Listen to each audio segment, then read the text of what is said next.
આજથી આપણે 6 દિવસ માટે લિખિતન શાસ્ત્રી યજ્ઞ પુરુષદાસજી એ ગ્રંથ ઉપર પારાયણનો લાભ લેવાના છીએ. લિખિતન યજ્ઞ પુરુષદાસજી આ જે ગ્રંથ છે બહુ વિશિષ્ટ ગ્રંથ છે. સામાન્ય રીતે કોઈ પણ ગ્રંથની રચના થતી હોય ત્યારે એ ગ્રંથ કરતાને એવી ખબર હોય કે હું ગ્રંથ કરું છું. પણ આ એક એવો વિશિષ્ટ ગ્રંથ છે કે જે ગ્રંથ કોઈ બનાવવા માટે બન્યો નથી, બની ગયો છે, સહેજે બની ગયો છે. જ્યારે આપણે પુરાણોની વાત વાંચીએ, ઇતિહાસની વાત વાંચીએ, એ બધાની અંદર એનો હેતુ કેવો હોય છે? ઘણી વખત કેટલાક ગ્રંથો છે કંઈક વિષાદમાંથી ઉત્પન્ન થયા છે, કેટલાક ગ્રંથો છે એ કંઈક અજ્ઞાનમાંથી થોડી જ્ઞાનની ઝાંખી થઈ અને પછી કંઈક નવું કરવા માટેની ઈચ્છાથી ઉત્પન્ન થયા છે. ઘણા બધા ગ્રંથો લોકોને કંઈક નવું જણાવવા માટે થયા છે. આવી જુદી જુદી વસ્તુ. રામાયણનો પ્રારંભ જે છે એનો એવી રીતે થાય છે કે એકવાર મહર્ષિ વાલ્મીક હતા અને પોતે નદીએ સ્નાન કરવા માટે ગયા અને સ્નાન કરીને પાછા આવતા હતા. એ વખતે એમણે એક ક્રૌંચ પક્ષીના યુગલને ક્રીડા કરતું જોયું. બહુ રમણીય વાતાવરણ હતું અને ક્રૌંચ પક્ષી હતા એ ક્રીડા કરતા હતા અને વાલ્મીકી ઋષિએ જોયું, પોતે બહુ પુલકિત થઈ ગયા. પણ એ જ વખતે અચાનક એવું થયું કે એક પારધી હતો, એણે પોતે એક બાણ માર્યું અને એ બેમાંથી એક પક્ષી વિંધાઈને નીચે પડ્યું. ત્યારે બીજું જે પક્ષી હતું એને એટલો બધું દુઃખ થયું કે એ પણ પેલા પક્ષીની પાછળ નીચે એમને પડ્યું અને પછી એ માથું પટકારી અને પોતાના જે યુગલ પક્ષી હતું, પોતાનું પ્રિયતમ, એની પાછળ મરી ગયું. આ જે ક્રૂર દ્રશ્ય, આ કરુણ દ્રશ્ય જે જોયું એ વખતે વાલ્મીકીજીનું હૃદય હતું એ અત્યંત ઉદ્વિગ્ન થઈ ગયું. બહુ શોક થયો એમને અને એ સંતાપની અંદર એના હૃદયમાંથી જે શબ્દો નીકળ્યા એ કંઈક શ્લોકબદ્ધ થઈને નીકળ્યા અને વિશ્વના ઇતિહાસની અંદર પહેલી વખત અનુષ્ટુપ છંદના શ્લોકની રચના થઈ અને એમને અંતરથી પ્રેરણા થઈ કે આવી રીતે તો અનુષ્ટુપ છંદની અંદર શ્લોકો બની શકે છે, તો આમાં મારે કંઈક સારું બનાવવું જોઈએ. અને એમને પછી ઈચ્છા થઈ કે આપણે કોઈ એવા પુરુષનું ચરિત્ર લખીએ જેમાંથી બધાને પ્રેરણા મળે અને એમણે દશરથ પુત્ર રામનું ચરિત્ર છે લખ્યું. શ્રીમદ ભાગવતનો પ્રારંભ એવી રીતે થાય છે કે સરસ્વતી નદીને કિનારે જ્યારે વ્યાસજી પોતે ઉદાસ થઈને બેઠા હતા અને એ વખતે ત્યાં આગળ નારદજી પધાર્યા અને નારદજીના ચહેરા પરથી ખબર પડી ગઈ. એમને કીધું વ્યાસજીને કે કેમ તમે આમ ઉદાસ થઈને બેઠા છો, સાવ ધોયેલા મૂળા જેવું મોઢું લઈને? એટલે વ્યાસજીએ વાત કરી કે નારદજી, તમે મારા અંતરના ભાવને ખરેખર પકડ્યો. મને પણ ખબર પડતી નથી કે મને કેમ આટલી બધી ઉદાસીનતા છે, કારણ કે મેં લોકોના કલ્યાણ માટે કેટલું બધું કાર્ય કર્યું. મેં વેદના વિભાગો કર્યા, બ્રહ્મસૂત્રોની રચના કરી, 17 પુરાણોની રચના કરી અને મહાભારત જો ઇતિહાસ ગ્રંથ રચ્યો ને જેના માટે એવું કહી શકાય કે યન્ન ભારતે તન્ન ભારતે, બધું જ લખી નાખ્યું મેં. પણ છતાંય મને પ્રશ્ન એ થાય છે કેમ મને શાંતિની અનુભૂતિ થતી નથી? મને આટલો બધો ઉદ્વેગ, કંઈક અધૂરું રહેતું હોય, પૂર્ણકામપણાની અનુભૂતિ મને થતી નથી. અને એ વખતે નારદજી એમને કીધું કે તમે હજી પ્રગટના ચરિત્રનું ગાન કર્યું નથી. ભક્તિભાવપૂર્વક જ્યારે તમે પ્રગટના ચરિત્રનું ગાન કરશો ત્યારે તમને અંતરમાં શાંતિની અનુભૂતિ થશે. અને પછી વ્યાસજીએ ગ્રંથની રચના કરી. તો કંઈક શોકમાંથી શરૂઆત થઈ છે. રામાયણની શરૂઆત એ પણ કંઈક દુઃખનો ભાવ થયો ને એમાંથી પછી એમને આ શ્લોક શરૂઆત કરી રામાયણ ગ્રંથની. અને ભાગવતની શરૂઆત પણ એ રીતે થઈ છે. હવે આ ગ્રંથની શરૂઆત કઈ રીતે થઈ છે, કેવા સંજોગોમાં થઈ છે? જો આ ગ્રંથનો મહિમા સમજવો હોય ને તો પહેલા એ સમજવું પડશે કે આ ગ્રંથ લખવા માટે કંઈ કોઈએ પહેલા આયોજન નથી કર્યું કે હવે હું એક સારો ગ્રંથ રચીશ અને પછી એ છપાશે અને પછી એની પબ્લિસિટી થશે અને મને રોયલ્ટી મળશે અને પછી મારો ઘરનો પરિવાર ચાલશે, લોકો મારી વાહ કરશે કે મને એકાદું પ્રાઇઝ મળી જશે. આવી કોઈ અપેક્ષાથી આ ગ્રંથ નથી રચાયો. આ ગ્રંથ રચનારા જે પુરુષો હતા એ પોતે જે જીવતા હતા એ જ પોતે લખવા માંડ્યા. અને લખવાનો હેતુ શું હતો? જો આ જેમ જેમ આ ગ્રંથની અંદર આપણે આગળ વધતા જઈશું ને એમ ખબર પડશે. આ ગ્રંથના કરતા કોઈ પ્રોફેશનલ લેખકો હતા જ નહીં. કોઈ પોતે કોઈ હાર્વર્ડ યુનિવર્સિટીની અંદરથી કોઈ લિટરેચરની ડિગ્રી પ્રાપ્ત કરી અને પછી લખવા બેઠા એવા પુરુષો નથી. આ પુરુષોએ કંઈ પોતે પોતાની વિદ્વત્તા પ્રદર્શિત કરવા માટે લખ્યું જ નથી. આના લખનાર છે શાસ્ત્રીજી મહારાજ. એની અંદર અક્ષરો છે યોગીજી મહારાજમાં, એમાં લખનાર છે સદગુરુ નિર્ગુણદાસ સ્વામી, એમાં જેને લખ્યું છે એ છે ભગતજી મહારાજ, એમાં લખનારા પુરુષ છે જાગા સ્વામી, એમાં લખ્યું છે વિજ્ઞાનદાસ સ્વામી, એની અંદર લખ્યું છે આચાર્ય વિહારીલાલજી મહારાજ, એમાં લખ્યું છે હરિપ્રસાદ મંછારામ ચોકસી, અને એની અંદર જે લખ્યું છે એ છે પ્રમુખ સ્વામી મહારાજ. હવે આ જે પુરુષોએ લખ્યું છે એ એટલા શુદ્ધ હૃદયના પુરુષો છે, એટલા સિદ્ધાંતનિષ્ઠ પુરુષો છે કે એના અક્ષરે અક્ષરે આપણને એની અનુભૂતિ થયા વિના રહેતી નથી. આમ તો જો કે આનો આપણે અભ્યાસ કરીએ, એ અભ્યાસ કરતા કરતા આપણે વાતાવરણમાં જતા રહે ને એવું લાગે છે, ઇતિહાસના પૃષ્ઠો જાણે ખુલવા માંડે, અને પછી જો એનો અનુભવ કરવાનો પ્રયત્ન કરીએ તો આપણા રૂવાડા બેઠા થઈ જાય એવી આ વસ્તુ છે. પણ છતાં પણ એક વસ્તુ હકીકત છે કે જે વાતાવરણની અંદર આ બધા પ્રસંગો બન્યા છે ને, એ આપણે ગમે તેટલી કલ્પના કરશું તો એવી અનુભૂતિ તો નહીં જ થાય, નહીં જ થાય. કઈ સંજોગોમાં આ બધા ગ્રંથો રચાયેલા છે. જેમ પેલું કોઈ એક પૈસાદારની દીકરી હતી ને, એ સ્કૂલમાં ભણતી હતી અને એના બાપા બિલિયોનેર, અને સ્કૂલની અંદર એના જે ટીચર હતા એમને એવો સબ્જેક્ટ આપ્યો કે ગરીબી ઉપર લેખ લખીને કાલ એક નિબંધ લખીને આવજો. એસેનો સબ્જેક્ટ શું હતો? ગરીબી. હવે એ બિચારીને ખબર નહીં કે ગરીબી શું કહેવાય, એટલે પછી એને બીજે દિવસે નિબંધ લખ્યો કે એક છોકરી હતી ને એ બહુ જ ગરીબ હતી, અત્યંત ગરીબ, એટલી બધી ગરીબ કે એના ડેડી પણ ગરીબ હતા, એની મમ્મી હતી એ પણ ગરીબ હતી, એનો બંગલો હતો ને એ પણ ગરીબ હતો, એની નવી મર્સિડીઝ કાર પણ ગરીબ, અરે એની મોટી મોટી 10 ફેક્ટરીઓ બધી ગરીબ હતી, એના બધા 100 નોકરો હતા એ બધા ગરીબ. આટલી બધી ગરીબ પરિસ્થિતિમાં જીવતી હતી. હવે એને ક્યાંથી ખબર પડે કે આ શું ગરીબી કહેવાય? એમ આપણે છે ને કોઈ આમ એર કન્ડિશન રૂમમાં બેઠા બેઠા સહારાના રણનું વર્ણન કરે ને એવી પરિસ્થિતિ આપણી છે. આ જે સંજોગો છે ને બધા, કે કઈ પરિસ્થિતિમાંથી એ પસાર થયા હશે, ખાલી આપણે શાબ્દિક અનુસંધાન એનું કરશું તોય ખ્યાલ આવશે કે કયા સંજોગોમાંથી એ પુરુષે પસાર થયા.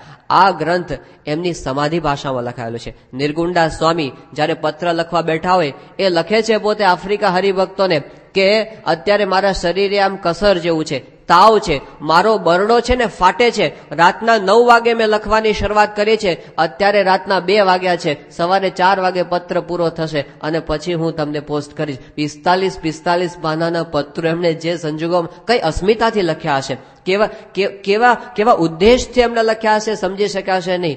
જ્યારે શ્રીમદ ભગવદ્ ગીતા એ શ્રી કૃષ્ણ ભગવાને અર્જુનને ઉદ્બોધી અને અર્જુનને એ વખતે કર્મયોગ, ભક્તિયોગ અને જ્ઞાનયોગનું અદ્ભુત માર્ગદર્શન એમણે આપ્યું અને વિશ્વનો એક અજોડ ગ્રંથ એ વખતે રચાઈ ગયો.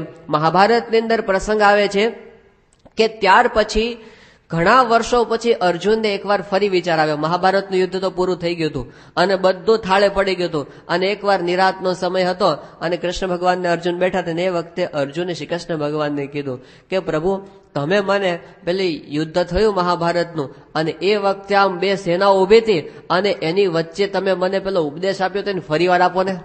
એટલે એ વખતે કૃષ્ણ ભગવાને કીધું કે એ દિવસો ગયા. એ સંજોગો જે હતા ને એ મારી સમાધિ ભાવનાની અંદર મેં અતિ ઉચ્ચ સ્થિતિમાં રહીને એ ઉપદેશ બોલાયો તો એ ફરી ના થાય, એ ફરી ન થાય. અર્જુનનો બહુ આગ્રહ હતો એટલે પછી શ્રી કૃષ્ણ ભગવાને ફરી રિપીટ કર્યું છે અને એને મહાભારતમાં અનુગીતા કહેવામાં આવે છે. એના શ્લોકો પણ મહાભારતની અંદર છે, પણ જે ચાર્મ ગીતામાં છે ને અનુગીતામાં નથી. કારણ કે જે સંજોગોમાં એ વાત થઈ હોય ને, આ પુરુષોએ જે શબ્દો લખ્યા છે ને એ સંજોગોમાં લખેલા છે. જ્યારે આમ 2 બાજુ સેનાઓ ઉભી હોય અને એની તલવારો ઉડતી હોય બધી, અને એમાં જે શબ્દો નીકળે કેવા હોય, તો એ સંજોગોમાં લખાયેલા છે. તો આ જો આપણને સમજાય તો ખરેખર આપણા અંતરની અંદર એક અસ્મિતાની એક વિશાળ ભાવના ઊભી થાય એવો આ ગ્રંથ છે. તો એનું અનુસંધાન કરતા કરતા આપણે સાથે આગળ વધતા જઈશું. ગ્રંથનો પ્રવેશ કરતા પહેલા આપણે આ ગ્રંથ કઈ રીતે બન્યો છે એની થોડો ઇતિહાસ સાધારણ. કારણ કે આ ગ્રંથ માટે જો સૌથી વધુ આભાર માનવો જોઈએ તો સદગુરુ નિર્ગુણદાસ સ્વામીનો આપણે માનવો જોઈએ. કારણ કે જ્યારે આવા કમ્પ્યુટર્સ નહોતા, આવી ફાઇલોની સિસ્ટમ નથી, આવા બધી ઓફિસીસ નથી બધી, અને આવું કઈ સંસ્થાનું વ્યવસ્થિત તંત્ર નહોતું ચાલતું, એ વખતે પણ નિર્ગુણદાસ સ્વામીએ આ બધા આટલા અમૂલ્ય પત્રો સાચવી રાખ્યા. આ એમની પાસે ઇતિહાસ દ્રષ્ટિ હતી, રેકોર્ડ દ્રષ્ટિ, આવા રેકોર્ડ રાખવા જોઈએ. એ બધા પત્રો એમણે રાખ્યા અને કેટલી હદ સુધી કેટલાક પોતે લખેલા પત્રો પણ પોતે રાખી લીધા છે. 20-20, 25-25 પાનાના પત્રો, અરે કેટલાક તો 150-150 પાનાના પત્રો એમણે લખેલા છે. એ બધા એ વખતે ઝેરોક્સ મશીન નતા, તો શું કરે, જે પત્ર પોતે પોસ્ટ કરે ને એની કોપી કરે. આવી શ્રદ્ધા છે આપણી. 150 પાનાનો પત્ર હોય એની કોપી કરીને પોતે રાખી મૂકે, અને એવા બધા પત્રો એમણે બધા પોતાના ભેગા કરેલા. શાસ્ત્રીજી મહારાજનો કોઈ સારો પત્ર હોય ને તો એની કોપી કરી રાખે. યોગીજી મહારાજે કોઈને પત્ર લખ્યો હોય એની કોપી પોતે કરીને પોતાની પાસે રાખી મૂકે. આવા બધા પત્રો વર્ષો સુધી ક્યારે ઉપયોગ થશે એવો કે એમણે વિચાર નહોતો કર્યો, બસ રાખી મૂકેલા. ઘણા બધા સમય સુધી તે પત્ર એમને પડી રહ્યા. અને પછી સુરતની અંદર આપણા જે ટ્રસ્ટી હતા મગનભાઈ, એમની પાસે હતા. પછી એમના દીકરા હરિકૃષ્ણભાઈ પાસે આવેલા, અને પછી બોચાસણની અંદર ઘણા વર્ષો સુધી પડેલા. અમુક હર્ષદ કાકા પાસે હતા. પછી એ બધા ઈશ્વરચરણ સ્વામી પાસે વર્ષોથી અમદાવાદની અંદર એક પેટીની અંદર પડી રહ્યા હતા. હવે એમાં એક પેટીમાં તો વરસાદનું પાણી આવ્યું એટલે બધા કોવાઈને જતા રહ્યા હતા, એક પેટીની અંદર બાકી રહ્યા હતા. અને એ પછી ઈશ્વરચરણ સ્વામીએ પોતે વિવેકપ્રિય સ્વામીને આપ્યા અને કીધું કે તમેજરાનું સંશોધન કરો અને પછી જુઓ આની અંદર શું શું મળે એવું છે, કંઈ સારું મળ્યું એવું તો. અને પછી એમણે ખોલ્યું અને એક એક પત્ર ઉકેલતા ગયા, ઇતિહાસ ખુલતો ગયો. અને એમાંથી જે પ્રાપ્ત થયું અદ્ભુત છે. અને એની અંદર કુલ 454 પત્રો આ બે ગ્રંથ, બે ભાગની અંદર આ પુસ્તક પ્રકાશિત થયું છે, એની અંદર સંગ્રહાયેલા છે. પણ એ બહુ અદ્ભુત ગ્રંથ એ આપણી સમક્ષ તૈયાર થઈને આવ્યો છે, તો એનો આપણે આ અઠવાડિયા દરમિયાન લાભ લેવાના છીએ. આ પત્રો માટે એવું કહી શકાય કે અક્ષર પુરુષોત્તમની ઉપાસનાના પ્રવર્તનના ઇતિહાસના મૂર્તિમાન દસ્તાવેજો છે. આ બધા ડોક્યુમેન્ટ્સ છે, બધા એક એક પત્ર. હવે એને આપણે સમજતા પહેલા શરૂઆતની અંદર આપણે થોડો ઉપાસનાની ભૂમિકા, એનો ઇતિહાસ, એનો થોડો અભ્યાસ કરશું તો ખ્યાલ આવશે કે કયા સંજોગોમાંથી આ પુરુષો છે એ પસાર થયા છે. એક વસ્તુ કહી શકાય કે આ પત્રોની અંદરથી આપણને સૌથી વધુ વસ્તુ સ્પષ્ટપણે જોવા મળતી હોય તો એ છે આ પુરુષોની સચ્ચાઈ. એક જ વસ્તુ માટે શાસ્ત્રીમાં જ બહાર નીકળેલા, સત્ય માટે. વિવેકાનંદ સ્વામીએ પોતે એવી વાત કરી છે કે સત્ય છે ને ક્યારેય કોઈને નમી દેતું નથી. એ પ્રાચીન હોય કે અર્વાચીન, પણ સમાજને એકવાર સત્યની સામે નમતું મૂકવું પડે છે. સત્ય છે ને એ ક્યારેય કોઈની સામે નમતું મૂકતું નથી. શાસ્ત્રીજી મહારાજ પાસે સચ્ચાઈ હતી. એમની પાસે કોઈ દંભ નહોતો, એમની પાસે કોઈ સ્વાર્થની વાત નહોતી, કોઈને કઈ મનાવવા પટાવવાની વાત નહોતી, કોઈને છેતરપિંડી કરવાની વાત નહોતી. બસ એમની પાસે સત્ય હતું અને સત્યને માટે પોતે હોમાઈ ગયા. એક વખત શાસ્ત્રીજી મહારાજે જે પત્ર લખેલો છે આફ્રિકાના હરિભક્તો પર, અને એની અંદર પોતે લખે છે, શાસ્ત્રીજી મહારાજના શબ્દોમાં જ લખીએ, તારીખ 7/12/38 નો દિવસ છે અને નૈરોબી હરિભક્તો પર પત્ર લખે છે. શાસ્ત્રીજી મહારાજ કહે છે, જો સાંભળવા જેવું છે કે વિશેષ મને ખોટી ગોઠવણી કરીને બીજાને સમજાવી સ્વાર્થ સાધવો એવું આવડતું નથી અને અસત્યમાં ઘણું પાપ છે. માટે ખાસ મારો વિશ્વાસ હોય ને સાચા બોલો, પ્રામાણિક પુરુષ હોવ એમ માનતા હો તો ઉપરની વાત સાચી માની ખરા અંતઃકરણથી સ્વામી અનાદિ અક્ષર છે એ વાતની નિષ્ઠા કરશો, ને શ્રીજી મહારાજ પૂર્ણ પુરુષોત્તમ ભગવાન છે એ વાત ખચિત માનજો, ને પ્રાગજી ભક્ત તથા જાગા ભક્ત પરમ એકાંતિક સત્પુરુષ છે ને સ્વામીના કૃપાપાત્ર છે અને તે દ્વારા જ અક્ષર પુરુષોત્તમની નિષ્ઠા પ્રવર્તી છે એમ જાણશો, ને અત્યારે તન મન ધનથી સત્સંગની સેવા કરશો ને સત્સંગ વૃદ્ધિ પામે તેમાં તત્પર થઈને મળશો. આવો અલૌકિક વખત પછી મળશે નહીં. શાસ્ત્રીમાં જ કે એટલું તો માનો કે હું સાચા બોલો પુરુષ છું. એમના જીવન સામે જયારે આપણે જોશું ત્યારે આપણને ખબર પડશે કે એમને સત્ય માટે ક્યારેય નમતું મૂક્યું નથી, સિદ્ધાંત માટે ક્યારેય સમાધાન નહીં. ભલે ગમે તેટલું સહન કરવું પડે એ બધું સહન કરશે, પણ સિદ્ધાંતમાં ક્યારેય પોતે ઢીલું મૂક્યું નથી. બીજો એક પત્ર એ સદગુરુ નિર્ગુણદાસ સ્વામીએ લખેલો છે. આ સમજવા જેવો છે. શાસ્ત્રીજી મહારાજ જયારે વડતાલથી બહાર નીકળેલા ત્યારે આ એમની સચ્ચાઈ જોઈને એટલા માટે જ એમની સાથે વડતાલના ધુરંધર કોઠારીઓ નીકળી ગયા હતા. કોઠારી જેઠા ભગત એ વખતે ઇંગ્લિશ મીડિયમની અંદર પોતે ગ્રેજ્યુએશન કરેલું અને ત્યાં આગળ જબરજસ્ત મોટી એમની પ્રતિભા હતી, એમની શુરવીરતા અને એની સાથે એમની વ્યવહાર કુશળતા. આચાર્ય મહારાજ અને ગોવર્ધનભાઈ કોઠારીના જમણા હાથ જેવા કહેવાય એવા કોઠારી જેઠા ભગત, જેને આપણે નિર્ગુણદાસ સ્વામી કહીએ છીએ, એ શાસ્ત્રીજી મહારાજની સાથે નીકળી ગયા જાહો જલાલીનો ત્યાગ કરીને. કોઠારી શંકર ભગત, એ વખતની કોઠારીની સત્તા કેવી હતી ખબર છે? કોઠારીની સત્તા એટલી એ સુપ્રિન્ટેન્ડન્ટ કહેવાય, સુપ્રિન્ટેન્ડન્ટ નહીં, અત્યારે શું કહેવાય છે પેલો સરમુખત્યાર, એટલી સત્તા કહેવાય. કોઠારીને બીજા કોઈની પરમિશન લેવાની નહીં. કોઠારી જો ધારે ને તો બધા જ સાધુને ધોળા પહેરાવીને ઘર ભેગા કરી શકે. આ કોઠારીની સત્તા હતી. હવે એવા બધા ધુરંધર કોઠારીઓ, મુંબઈ મંદિરના કોઠારી અને વડોદરા મંદિરના કોઠારી અને ત્યાં વડતાલના અને સારંગપુરના આ બધા કોઠારીઓ હતા. કોઠારી જેઠા ભગત નીકળી ગયા, કોઠારી શંકર ભગત નીકળી ગયા, કોઠારી બેચર ભગત નીકળી ગયા, કોઠારી જીભાઈ, કોઠારી પ્રભુદાસ. હવે આ બધા હતા ને ધુરંધર હતા. બધા વર્તનની અંદર અત્યંત શુદ્ધ અને એમની સામે કોઈ આંગળી ચીંધી શકે નહીં. હવે એ લોકોને વડતાલમાં શું ખામી હતી? શેના માટે નીકળ્યા? એક જ વસ્તુ હતી, શાસ્ત્રીજી મહારાજની સચ્ચાઈ. અને એ આપણને નિર્ગુણદાસ સ્વામીના એક પત્રોના શબ્દો પરથી સાંભળવા મળે છે. નિર્ગુણદાસ સ્વામી એક કાગળની અંદર લખે છે કે અમે કોઈ પક્ષાપક્ષીથી અગર કોઈને દબાવવા, અગર અભિમાને કરીને કરતા હોઈએ, અગર કોઈને પાછા પાડવા કરતા હોઈએ, અગર વડતાલ ગરડાથી મોટા થવાના સબબથી કરતા હોઈએ તો કોટાન કોટી પરમહંસને માર્યાનું પાપ છે. આ શબ્દો જુઓ કેટલી સચ્ચાઈ. અને પછી કહે છે કે આ અમારા અંતરનો છેલ્લો અભિપ્રાય જણાવ્યો છે. વળી અમારે ખુદ સ્વામિનારાયણ ભગવાન સિવાય બીજી કોઈ ઉપાસના હોય તો પણ ઉપર પ્રમાણે સોગન છે. કોટાન કોટી પરમહંસને માર્યાનું પાપ પોતાની માથે લેવા તૈયાર છે.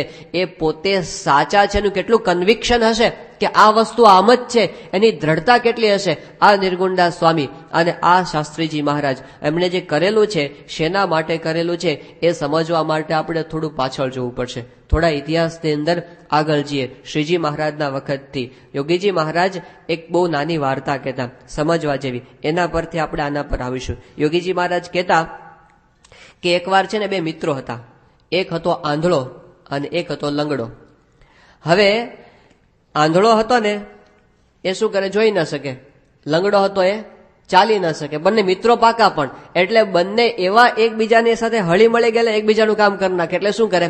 આંધળાને જો કે જવું હોય ને તો લંગડાને પોતાને ખભા પર બેસાડી દે. એટલે પછી લંગડાનું એન્જિન અને આંધળાનું સ્ટીયરિંગ વ્હીલ, અરે લંગડાનું સ્ટીયરિંગ વ્હીલ અને આંધળાનું એન્જિન, એક અહીંથી આમ લઈ જાય, આમ લઈ જાય, એ ડિરેક્શન આપ્યા કરે. અને પેલો આંધળો છે એ હાલ્યા કરે, ખભા ઉપર ચડાવી જાય પેલા લંગડાને. એટલે હવે એવી રીતે રોજ બંને બધા ભેગા થાય ને હરે ફરે મજા કરે. એક વખત એવું થયું કે બંને જણ બેઠા હતા ને એ વખતે આંધળાએ વાત કરી. આંધળો છે ને શકુનાવલીને જાણતો હતો, એટલે શુકનની ખબર પડે કે કોને શુકન કહેવાય અને કોને અપશુકન કહેવાય.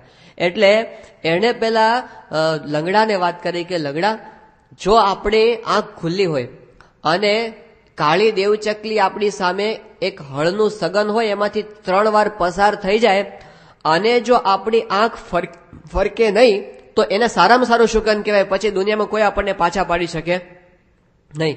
આ બધું લંગડાને યાદ રહી ગયું હતું. હવે એક વાર ખેતરની અંદર બંને બેઠા હતા અને ગપ્પા મારતા હતા.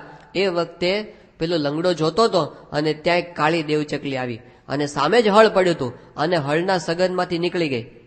બીજી વાર નીકળી, ત્રીજી વાર નીકળી અને જતી રહી. અને લંગડો ખુશ કે આંધળા ગજબ થઈ ગયો કે શું થયું?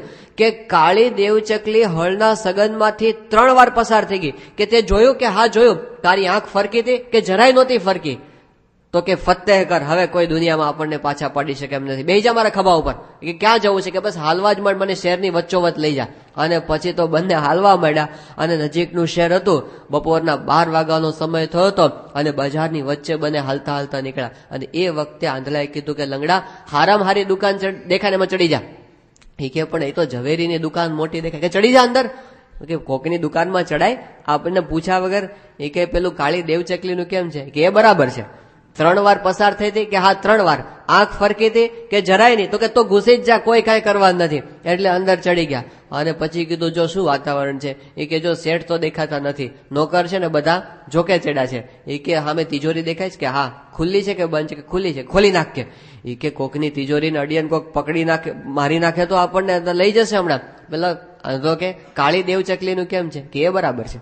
3 વાર પસાર થઈ. આ 3 વાર. તો કઈ નહીં, નીકળ, ખોલ તું તારે. અને ખોલ્યું અને કે ઓહો હો, આમાં તો ખજાનો છે, બધા હીરા માણેક મોતી સોના. એ કે તું ભરવા જ મંડ, ભરવા જ મંડ. પણ કે કોઈક પકડી લેશે તો? કે કાળી દેવચકલીનું કેમ? કે બરાબર. કે તો ભર, કઈ થવાનું નથી. અને ભર્યું, બરાબર ભર્યું બધું. અને પછી ખભે નાખ્યું કે મડ હાલવા. એ કે અલ્યા ઊભી બજારે કોઈક જોઈ જશે તો?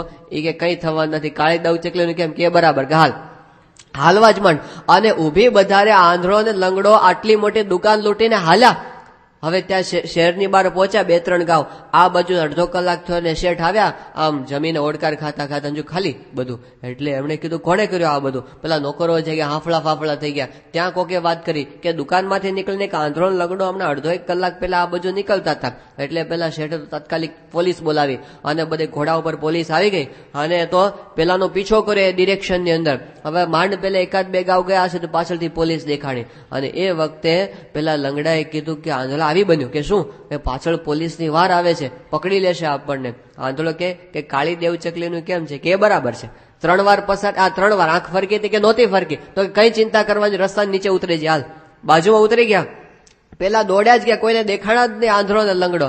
પછી થોડી 10 મિનિટ થઈ અને લોકો ઉપર આવ્યા કે હાશ હવે શાંતિ છે, હવે કઈ વાંધો નથી. ત્યાં તો થોડી વાર થઈ ને ત્યાં પાછળથી બીજી વાર આવતી દેખાણી અને સામેથી પેલા પાછા વળતા હતા એ દેખાણા. અને બંને બાજુના પોલીસોએ આંધળાને લંગડાને જોઈ લી કે આવી ગયા, આજ મારી જ નાખો આને. એટલે 2 બાજુથી બંદૂકો તકાણી. અને એ વખતે પેલા લંગડાએ કીધું કે હવે મરી ગયા, હવે આપણે કોઈ બચવાના નથી, કારણ કે એ લોકોએ આપણને જોઈ લીધા છે અને બંદૂકો આપણી સામે બરાબર તાકી દીધી છે, મરી જવાના હવે. પેલો આંધળો કે કાળી દેવ ચકલીનું કેમ છે કે એ બરાબર છે, કે તો ચિંતા ના કરીશ તું. અને 2 બાજુથી ધડાકા થયા અને પેલો આંધળો નીચે બેસી ગયો. અને શું થયું ખબર છે? 2 બાજુ સામસામી ગોળીઓ કે બધા મરી ગયા. પેલા પોલીસો મરી ગયા. આ તો વાર્તા છે, પણ યોગીજી મહારાજનો સિદ્ધાંત એવો આપતા કે સિદ્ધાંત એ છે કે કાળી દેવચકલી 3 વાર પસાર થઈ એટલે શું? તો શ્રીજી મહારાજ સર્વોપરી પૂર્ણ પુરુષોત્તમ સર્વ અવતારના અવતારી છે, આવું દ્રઢપણે સમજાઈ જાય એટલે કાળી દેવચકલી 1 વાર પસાર થઈ ગઈ. ગુણાતીતાનંદ સ્વામી સાક્ષાત અક્ષર બ્રહ્મ છે સમજાઈ જાય, બીજી વાર કાળી દેવચકલી પસાર થઈ ગઈ. અને ત્રીજી વસ્તુ એ કે પ્રગટ સત્પુરુષ છે એ પ્રગટ ભગવાનનું સ્વરૂપ છે, પ્રગટ અક્ષર બ્રહ્મ છે, મહારાજ અને સ્વામી 2 એમના દ્વારા પ્રગટ મળી ગયા, એ જ મોક્ષનો દ્વાર છે. આ 3 વસ્તુ સમજાઈ જાય એટલે કાળી દેવચકલી 3 વાર પસાર થઈ ગઈ. આ વસ્તુ સમજાઈ ગઈ પછી જગતમાં કોઈ આપણને પાછા પાડી શકે નહીં. અને આંખ ન ફરકે એટલે શું ખબર છે? મનુષ્ય ભાવ ના આવો છે, આંખ ન ફરકવી જોઈએ. એટલે એમાં મનુષ્ય ભાવ ના આવે તો જંગ જીતી ગયા પછી દુનિયા આપણને કઈ કરી શકવાની નથી. આપણો મોક્ષ છે ને નક્કી થઈ ગયો, અક્ષરધામ આપણા બાપનું છે. પણ એ વસ્તુ થાય એના માટે શાસ્ત્રીજી મહારાજ પોતે બહાર નીકળેલા.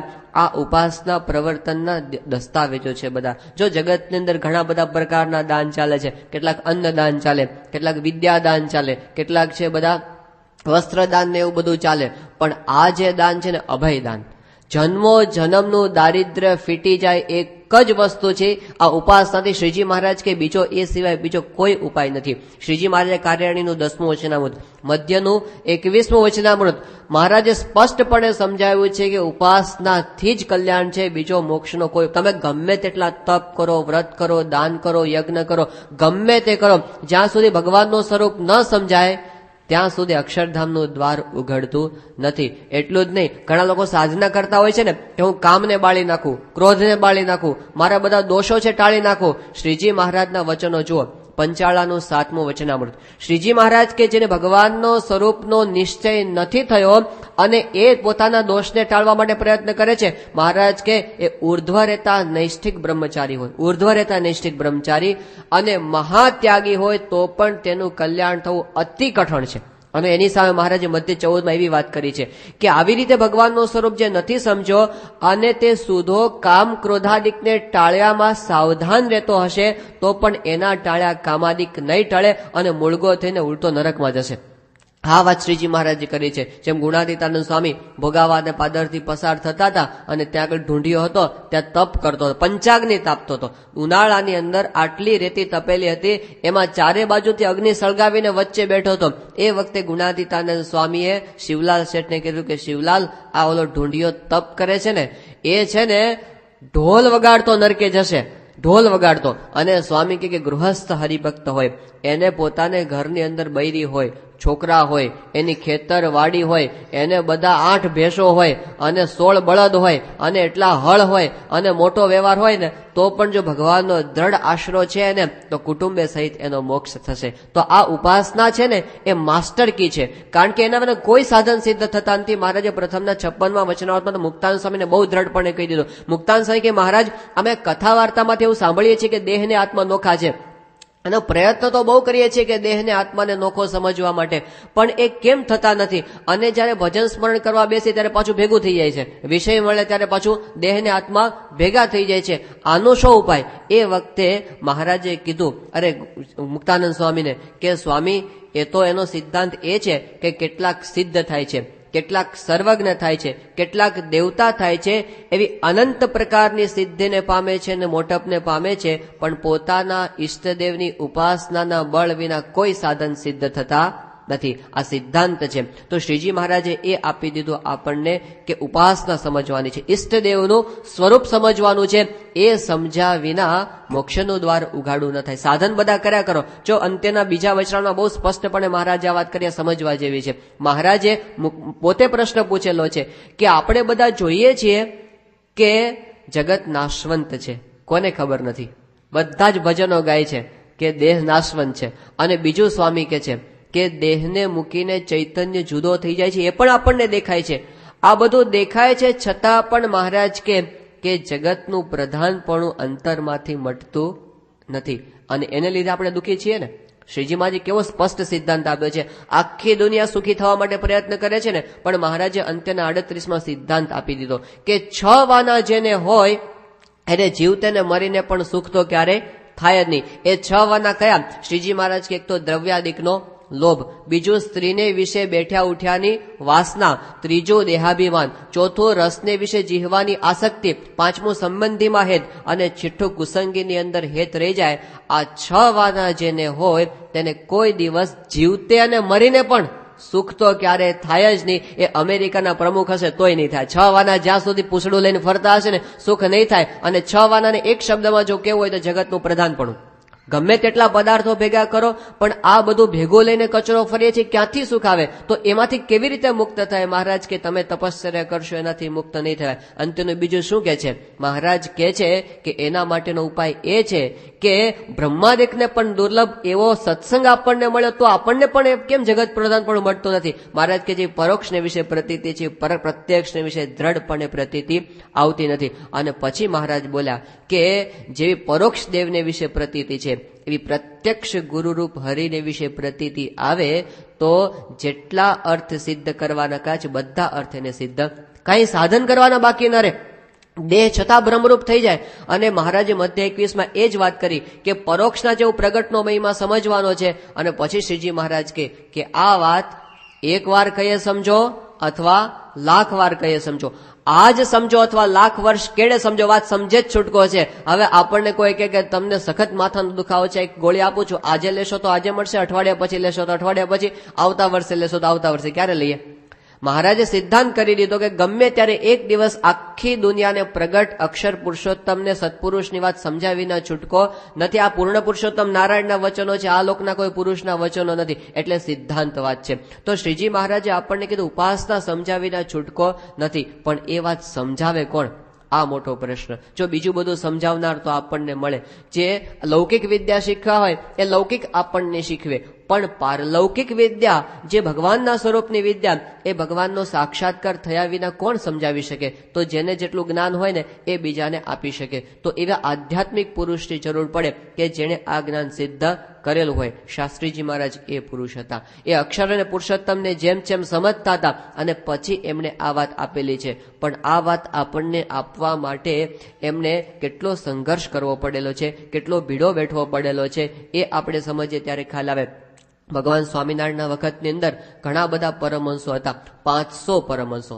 અને શ્રીજી મહારાજના એક એક પરમહંસનું જો ચરિત્ર આપણે સામે રાખીએ તો એ ઇતિહાસ આપણને બતાવે છે કે એક એક અવતાર જેટલું સામર્થ્ય, એક એક અવતાર જેટલું. વ્યાપકાનંદ સ્વામી આમ બોટાદની અંદર ગયા, હમીર ખાચરની ઘોડી મરી ગઈ હતી અને બાપુ રડતા હતા. સ્વામીને દયા આવી અને મચ્છરનો જીવ લઈને ઘોડીમાં નાખ્યો, ઘોડી થઈ ગઈ જીવતી. બોલો, આજે સાયન્સ બહુ આગળ વધ્યું છે એટલે હવે તો શું બધા આઈ ટ્રાન્સપ્લાન્ટ કરે છે, એકબીજાની આંખ બદલી નાખે, પછી કિડની ટ્રાન્સપ્લાન્ટ કરે છે, પછી બીજું શું હાર્ટ ટ્રાન્સપ્લાન્ટ કરે છે. પણ જીવ ટ્રાન્સપ્લાન્ટ કરનાર કોઈ જોયા? શ્રીજી મહારાજના પરમહંસો જીવ ટ્રાન્સપ્લાન્ટ કરતા.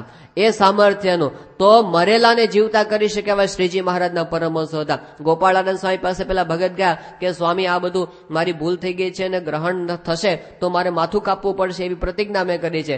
સ્વામી કે જ્યાં નહીં થાય. અહીં બેઠા બેઠા બ્રહ્માંડની ગતિ પલટાવી નાખે એવા શ્રીજી મહારાજના પરમહંસો હતા. પેલા એક સચ્ચિદાનંદ સ્વામી હતા. વરસાદ નહોતો વરસતો અને હરિભક્તો કહે કે સ્વામી વરસાદ વરસાવો. સચ્ચિદાનંદ સ્વામી કે મહારાજની મરજી નથી, ન વરસાવે. કે ના સ્વામી, મહારાજ ઠપકો આપશે અમારા ઉપર, વરસાદ વરસાવો. અને ઇન્દ્રને પાટું માર્યો એને, કેમ વરસાદ વરસાવતો નથી. અને વર્ષો ધમધોકાર તો દેવતાઓની ઉપર પોતાની સત્તા જમાવી શકે એવા શ્રીજી મહારાજના પરમહંસો હતા. 11 વર્ષની ઉંમરે 4 વેદનો અભ્યાસ કરીને નિત્યાનંદ સ્વામી એવા તૈયાર થયેલા. એ વખતે ગુજરાતમાં કોઈ વિદ્વાનની તાકાત નથી નિત્યાનંદ સ્વામીની સામે ઉભા રહી શકે. મુક્તાનંદ સ્વામી પરમ સાધુતાની મૂર્તિ, ગમે તેવો ગુસ્સો એમના દર્શન માત્રથી શાંત થઈ જાય આવી મુક્તાનંદ સ્વામીની સાધુતા. બ્રહ્માનંદ સ્વામી જે જાહો જલાલી મૂકીને આવેલા, શતાવધાની. તમે 100 પ્રશ્ન પૂછો એ 100 પ્રશ્નના એ જ સિક્વન્સમાં જવાબ આપી દે. કેટલી મેધાવી પ્રતિભા હશે એમની, એટલું જ નહીં. અને એમનું બ્રહ્મચર્ય, આમ ઘોડાને ફૂંક મારે ને ઘોડાને બ્રહ્મચારી બનાવી દે. આખી જિંદગી ઘોડો બ્રહ્મચારી બની જાય બ્રહ્માનંદ સ્વામીના સંગ માત્રથી, એમના શબ્દ માત્રથી. એમની પોતાની બ્રહ્મચર્યની પ્રતિભા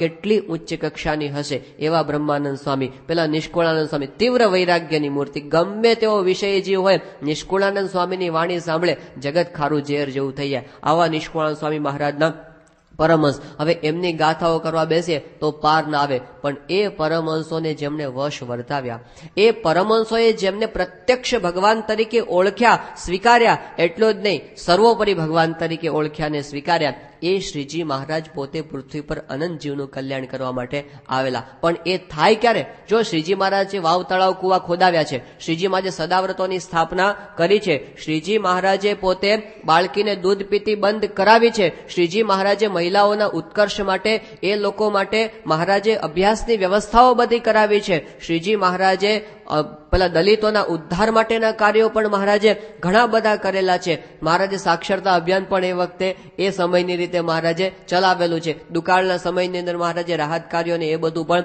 કરેલું છે. આવું ઘણું બધું કરેલું છે. પણ મહારાજનું મુખ્ય ઉદ્દેશ શું હતો આ પૃથ્વી પર આવવાનો?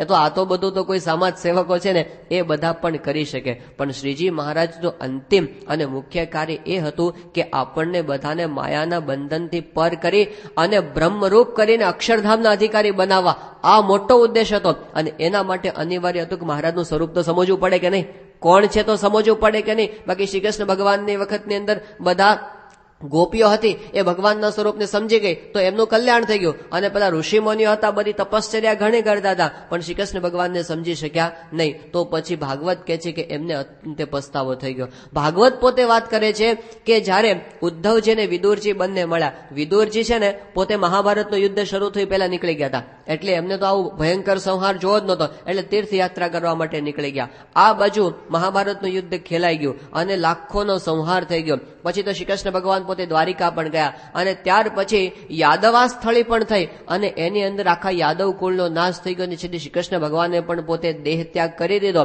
અને ત્યાર પછી ઉદ્ધવજીને એમણે છેલ્લે પોતાનું જ્ઞાન આપ્યું અને ઉદ્ધવજી શ્રી કૃષ્ણ ભગવાનના અંતર્ધાન થયા પછી બહુ ઉદાસ થઈ ગયા હતા, એટલે એ પોતે પણ તીર્થાટન કરતા કરતા નીકળી ગયા. અને એમાં એ ઉદ્ધવજીને ગંગા નદીને કિનારે છેલ્લે વિદુરજી પ્રાપ્ત થાય છે અને એ બંને વચ્ચે સંવાદ થાય છે. વિદુરજી કે એને ખબર જ નથી કે આ મહાભારતના યુદ્ધનું આવું થઈ ગયું છે, એટલે એમને પ્રશ્ન પૂછ્યો કે કૌરવો શું કરે છે અને પાંડવો બધા કુશળક્ષેમ તો છે અને શ્રી કૃષ્ણ પોતે શું કરે છે? આવું જ આ પ્રશ્ન પૂછ્યો ત્યાં ઉદ્ધવજીની આંખોમાંથી આંસુઓની ધારા વહેવા માંડી અને પછી એમણે આખો ઇતિહાસ કીધો અને પછી છેલ્લે એમણે વાત કરી કે વિદુર, આ જગત છે ને ખરેખર અભાગીઓ છે, આ લોક અભાગીઓ છે. કેમ?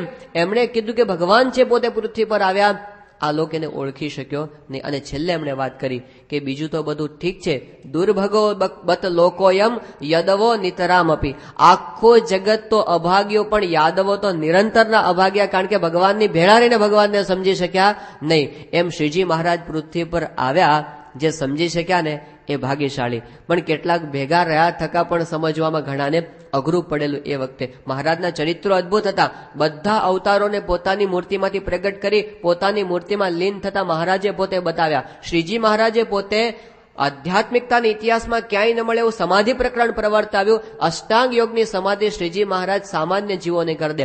એમના જીવને છેક અક્ષરધામના સુખનો અનુભવ અહીં રહ્યા થકા મહારાજ કરાવે. અરે ચકલાને માછલાને મહારાજ સમાધિ કરાવી દે દ્રષ્ટિ માત્ર કરીને. આવા અદભુત ચરિત્ર શ્રીજી મહારાજે કરેલા. એ બધા પરમહંસો જોયેલા. મહારાજે પોતાના સ્વરૂપની વાત પણ કરી કે હું સર્વ અવતારનો અવતારી છું. પણ તોય ઘણા બધાને કઠણ પડેલું એ વાત બીજાને કરતા. કેટલાક પરમહંસો જાણતા હતા, બ્રહ્માનંદ સ્વામી જાણતા હતા, ગોપાળાનંદ સ્વામી જાણતા હતા, નિષ્કુળાનંદ સ્વામી જાણતા હતા, વિધાત્રાનંદ સ્વામી જાણતા હતા. આ બધા પરમહંસો સમજતા હતા. પણ એક વસ્તુ કઠણ હતી, એ વાતનું પ્રવર્તન કરવું ને બીજાને વાત કરવી. અને એટલે ગુણાતીતાનંદ સ્વામીએ વાત કરી છે કે એકથી તે લાખ બકરા બોલે ને તોય કોઈને જરાય બીક લાગે નહીં, પણ એક સિંહ જો ગર્જના કરે ને, કેસરી સિંહ, તો હાથીના ગંડ સ્થળ છે એ ફાટી જાય. એમ સ્વામી કે બીજા અવતાર જેવા શ્રીજી મહારાજને કહીએ તો કોઈને કઈ જાજો થડકાટ થતો નથી. પણ અવતાર માત્ર ભગવાન સ્વામિનારાયણનું ભજન કરે છે અને એમનું પાસેથી ઐશ્વર્ય પામ્યા છે ને ભજી ભજીને આવા થયા છે એમ જે કેવું એ કેસરી સિંહના નાદથી હાથીના કુંભસ્થળ ફાટી પડે એવું કઠણ પડતું છે. એવું કઠણ મોટા મોટાને એ વખતે પડતું હતું અને પડ્યું. પણ શ્રીજી મહારાજનો દ્રદગત અભિપ્રાય ગુણાતીતે પ્રવર્તાવ્યો. ગોપાળાનંદ સ્વામીને ભગવાન સ્વામિનારાયણે સ્વપ્નમાં દર્શન આપ્યા અને પછી કીધું કે સ્વામી, જો તમે અમારા સ્વરૂપનું પ્રતિપાદન જેમ જેમ નહીં કરો ને 1000 વર્ષ સુધી આ દેહની અંદર રાખીશ. ગોપાલ સ્વામી કઈ 1000 વાર રહેવા જેવું નથી. જો રહ્યા હોત તો આપણને દર્શન થાત અત્યારે. પણ એમને કીધું જવા દો, આપણે તો વાત કરવી. અને એમણે પછી ભર સભામાં વડોદરાની અંદર સભાની વચ્ચોવચ ગોપાલ સ્વામી ઉભા થઈને વાત કરી કે અવતાર માત્ર એક પગે ઉભા રહીને સ્વામિનારાયણનું ભજન કરે છે. અને આવું બોલ્યા ને એ વખતે એક સાધુ હતા અખંડાનંદ બ્રહ્મચારી, અને એને સાંભળ્યું આટલો બધો મહિમા કહેવાય, આટલો બધો કહેવાય, આટલો કહેવાય. એને બહુ લાગી ગયો, ઝાડા થઈ ગયા. હા, રીતસર અતિસાર થઈ ગયો અને એટલો ડાયરિયા તે એ બિચારા ડિહાઇડ્રેશન થઈ ગયું તો તે પથારી વશ થઈ ગયા. રઘુવીરજી મહારાજને ખબર પડી કે આ સાધુને બહુ વસમું લાગી ગયું છે. એટલે પછી એમની પાસે ગયા અને કીધું કે સ્વામી તમે છે ને બહુ મૂંઝાતા નહીં. આ ગોપાળાનંદ સ્વામી છે ને એ તો યોગી કહેવાય. તે કઈ યોગ કળામાં ખેલતા હોય આપણને કઈ ખબર પડે નહીં. બાકી તમે સમજો છો એમ જ અમે સમજીએ, બહુ ચિંતા કરશો ને. એટલે પછી એમને જરા સુવાણ થઈ અને જરા સારું થયું. પણ એ વખતે કેટલું કઠણ હશે વિચાર કરો. પછી તો ગોપાળાનંદ સ્વામી છે એ પોતે ઉદાસ થઈ ગયા અને એમને દેહ ત્યાગ કરી દીધો. પણ એ વસ્તુ ઘણા બધાને કઠણ પડતી હતી. રઘુવીરજી મહારાજ ગુણાતીતાનંદ સ્વામીને કીધું કે મહારાજના ચરિત્ર દીઠાને સાંભળ્યા હોય તોય કેમ લોકો વાત કરતા અટકે છે. એ વખતે ગુણાતીતાનંદ સ્વામીએ કીધું કે એકવાર છે ને એવું થયું કે ઘોડાનો સપનામાં પગ ભાંગ્યો. તે સવારે ઉઠ્યો ને ત્યારે પગ ઊંચો રાખીને ઉભો રહે. તે એના માલિકને થયું કે આને શું થયું છે. એટલે એને ઘણા બધા વૈદ્યોને બોલાવ્યા. કીધું આની તપાસ કરો ને, આને શું પ્રોબ્લેમ છે. એટલે બધા એનું કરે બધું જે કઈ કરવાનું હોય ટેસ્ટ ને બધું. પણ કે આમાં તો આને કઈ પ્રોબ્લેમ છે નહીં, પગ તો સાવ સાજો છે, તો કેમ હેઠે માંડતો નથી. પછી એક હોશિયાર વૈદ્ય આવ્યો અને એને બરાબર ડાયગ્નોસ કર્યું. એ કે આનો તો સપનામાં પગ ભાંગ્યો છે. હવે એની શું દવા કરવી કહો. જાગ્રતમાં હોય તો એ દવા થાય, સપનામાં પગ ભાંગ્યો એની દવા શું કરવી. એટલે પછી એમણે કીધું કે જો દવા એ કરો કે 200 ઘોડા ભેગા કરો અને તોપુના ને બંદૂકના ભડાકા કરવા માંડો. એટલે પછી છે ને એને ભ્રાંતિ થઈ છે, મૂકી દેશે. 200 ઘોડા ભેગા કર્યા અને તોપના બંદૂકોના જે ભડાકા કર્યા તે બીજા બધા ઘોડા દોડવા માંડ્યા. એ દોડવા માંડ્યો અને દોડવા માંડ્યો ત્યારે ખબર પડી મારો પગ તો હાજો છે. પછી એને ખ્યાલ આવ્યો.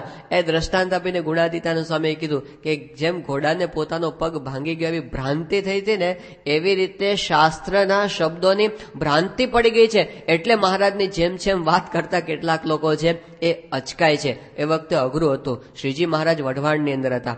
અરે મહારાજ આવવાના હતા એની પહેલા પરમહંસોને આગળથી મોકલેલા. 4 પરમહંસો મુખ્ય ગયા હતા, સદગુરુ હતા બધા. મુક્તાનંદ સ્વામી, બ્રહ્માનંદ સ્વામી, નિત્યાનંદ સ્વામી અને ચૈતન્યાનંદ સ્વામી 4 ગયા હતા. હવે મેડી ઉપરના માળે મુક્તાનંદ સ્વામી અને નિત્યાનંદ સ્વામીનો ઉતારો, નીચે બ્રહ્માનંદ સ્વામી ને ચૈતન્યાનંદ સ્વામી. પછી તો મુક્તાનંદ સ્વામી છે ને સંસ્કૃતનો પાઠ લેતા રોજ નિત્યાનંદ સ્વામી પાસે. એટલે પછી એકવાર બંને બેઠા હતા, પાઠ લેતા હતા અને એ વખતે નિત્યાનંદ સ્વામીએ પ્રશ્ન પૂછ્યો કે સ્વામી મહારાજનું સ્વરૂપ કેવું સમજવું જોઈએ. એટલે મુક્તાનંદ સ્વામીએ કીધું કે મહારાજ એટલે સાક્ષાત ગોલોકધામના અધિપતિ ગોપી કુંવરને પ્રાપ્ત થયા, એ શ્રી કૃષ્ણ ભગવાન આપણને પ્રાપ્ત થયા છે. આવી જયારે વાત કરી એટલે નિત્યાનંદ સ્વામી પોતે મૌન થઈ ગયા. એમને કીધું સ્વામી મારી સમજણ તો જુદી છે. અને કીધું કે મહારાજના ચરિત્ર જુઓ, એમનો ઉપદેશ જુઓ, એમનું કાર્ય જુઓ. તમે બીજા અવતારની સાથે કમ્પેરિઝન જ થાય એમ નથી. અવતાર માત્ર એ તો કાર્ય કહેવાય ને શ્રીજી મહારાજ તો કારણ છે. આ મારી સમજણ છે. મુક્તાનંદ સ્વામી માનવા માટે તૈયાર ન થાય કે આવી વાત શાસ્ત્રમાં ક્યાં મળે છે. એટલે બંને વચ્ચે ઘણી ચર્ચા થઈ. એટલે પછી બંનેએ વચ્ચે સમાધાન માટે બ્રહ્માનંદ સ્વામીને બોલાવ્યા કે બ્રહ્માનંદ સ્વામીને બોલાવો જરા આપણું સમાધાન કરી આપે. બ્રહ્માનંદ સ્વામીએ સાંભળ્યું બંનેની વાત. પછી એને વિચાર્યું આ બે મોટા સદગુરુ છે, આમાં જો કંઈક મારાથી બોલાઈ જશે ને તો આ રાખના આંડલા ફૂટી જશે, કોઈને કુરાજી કરવા નથી. ચારણ ખરા ને પાછા બારોટ, એટલે એવું બોલ્યા ને ત્યાં આમ સમાધાન થયું કહેવાય, નહીં થયું કહેવાય, એટલે છટકી ગયા હતો. એટલે પછી બંનેને હૃદયનું સમાધાન થયું નહીં. પછી કીધું આપણે મહારાજને જ પૂછીએ. શ્રીજી મહારાજ 2 દિવસ પછી આવ્યા અને એ વખતે એમની પાસે બંને ગયા અને કીધું કે મહારાજ કેમ સમજવું, આ મુક્તાનંદ સ્વામી આમ સમજે છે, હું આમ સમજુ છું. એટલે એ વખતે શ્રીજી મહારાજે વાત કરી કે નિત્યાનંદ સ્વામીની સમજણ સાચી છે. અને આવું કીધું ને એટલે મુક્તાનંદ સ્વામીને જરા આંચકો લાગ્યો. એમને કીધું કે મહારાજ આવી વાત શાસ્ત્રમાં ક્યાંય લખી હોય ખરી?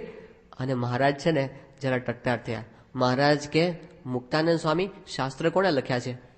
એ કે મહારાજ શાસ્ત્ર તો મોટા ઋષિઓએ લખ્યા છે અથવા આચાર્યોએ લખ્યા છે. મહારાજ કે એ બધા ઋષિઓ અને એ આચાર્યો એમને જે વાત લખી એ સાચી, અમે કહીએ ખોટી?